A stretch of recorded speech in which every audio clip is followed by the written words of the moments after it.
Hey guys, তো আজকে তোমাদের জন্য নিয়ে চলে এসেছি হোমমেড চিলি পনির রেসিপি। তো ভিডিওটা পুরোটা দেখতে থাকো, আর ভালো লাগলে অবশ্যই লাইক, শেয়ার, সাবস্ক্রাইব আর কমেন্ট করতেও ভুলো না কিন্তু। তো চলো তোমাদেরকে শেয়ার করি। এই হচ্ছে পনির। দেখো, ব্যাটারে ডুবে রেখেছি কর্নফ্লাওয়ার, ময়দা এবং সামান্য গোলমরিচ। তারপর কড়াই তেল গরম করতে দিয়ে একটা একটা করে দেখো পনিরগুলো গরম তেলে একদম ছেড়ে দিচ্ছি। দেখতে পাচ্ছ পনিরগুলো একেবারে গরম তেলের মধ্যে চড়বড় চড়বড় করে ফুটছে। একটা একটা করে যতগুলো পনির, ততগুলো পনিরগুলো সব ছেড়ে দিচ্ছি তেলের মধ্যে। এবার পনিরটা একটু লাল লাল হওয়ার জন্য ওয়েট করছি। দেখো, পনিরটা যতক্ষণ না লাল লাল হচ্ছে ততক্ষণ পনিরের খুন্তি বা হাতা কিছুই ঠেকাবে না। তারপর একটু লাল লাল হওয়ার পর দেখো পনিরগুলো একটু নাড়াচাড়া করছে। হ্যাঁ, পনিরগুলো হয়তো একটার সাথে একটা চিপকে যাবে, যেতেই পারে। তোমরা যখন রান্না করবে বা গরমে করবে, সেটা কিন্তু ওই গরম অবস্থাতে ছাড়াতে যাবে না, বা ঠান্ডা হলেও ছাড়াতে যাবে না। যখন ওটা গ্রেভির মধ্যে দেবে ওটা আপনিই ছেড়ে যাবে, ঠিক আছে? তো চলো, এবার দেখো পনিরটা হয়ে এসছে। পনিরটা এবার নামিয়ে নেওয়ার পালা। দেখো, গরম গরম পনির একেবারে লাল টুকটুকে ব্যাটারে চুবিয়ে তুলে নিয়েছি। এবার কড়াই আবার গরম তেলে সামান্য ক্যাপসিকাম কুচি দিয়ে দিচ্ছি। দেখতে পাচ্ছ, ক্যাপসিকামটা বেশি একদম ভেজে লাল লাল হবে না, একটু একটু সামান্য ক্রাঞ্চিনেসটা ক্যাপসিকামের থাকবে, ঠিক আছে? ভালো করে একটু একটু দু 2-5 সেকেন্ড মতো ক্যাপসিকামটা হতে দেবে। তারপরে এবার ক্যাপসিকামে অল্প পরিমাণে সামান্য আদা বাটা দিয়ে ভালো করে এবার ক্যাপসিকামের সাথে আদা বাটাটাও নিয়ে নেড়ে নেব। ভালো করে একটু নাড়ানোর পর এই যে দেখতে পাচ্ছ, ভালো করে একটু নাড়িয়ে নিচ্ছি। গ্যাসটা একটু হালকা আঁচটা কমিয়ে দেবো। এই যে ক্যাপসিকামগুলো একটু হালকা হালকা দেখতে পাচ্ছ চড়বড় চড়বড় করছে, ঠিক আছে? এবার এবার সামান্য পরিমাণে এই যে নুন দিয়ে দিচ্ছি, ঠিক আছে? পরিমাণ মতো নুনের পরিমাণ কিন্তু বুঝে দেবে, নইলে সব খাবারের একবারে 12টা বেজে যাবে, খাবার তোমরা খেতে পারবে না।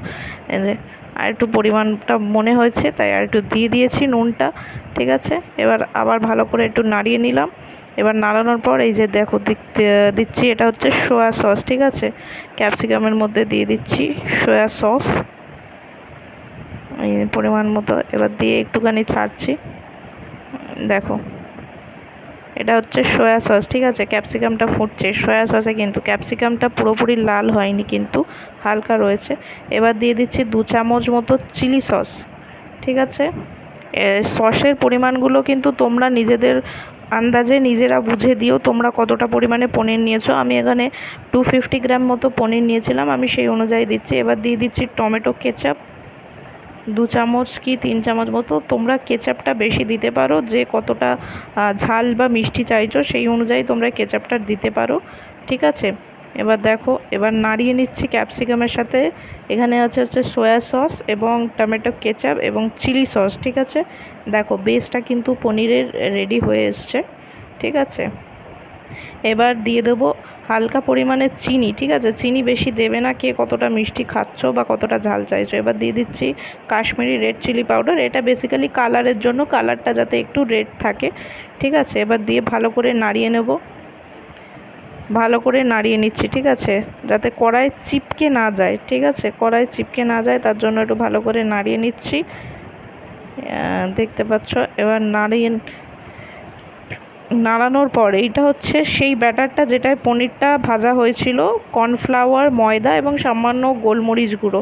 সেই ব্যাটারটা ওই কড়ার মধ্যে ঢেলে দেবো, ঠিক আছে? এটাতেই গ্রেভিটা ফুটবে, ঠিক আছে? চিলি পনিরের গ্রেভিটা এটাতেই ফুটবে। দেখো, ভালো করে একটু নাড়িয়ে নিচ্ছি, দেখতে পাচ্ছ। হ্যাঁ, চিন্তা করো না টেক্সচারটা নিয়ে, টেক্সচার ঠিক সেরকমই মোটাই আসবে, যেরকম তোমরা দোকানে খাও সেরকমই। এবার ওটা একটু ফুটতে দিচ্ছি। ফোটার পর দেখো একটু সামান্য পরিমাণে জাল দিয়ে একটু ফোঁটা এসে গেছে।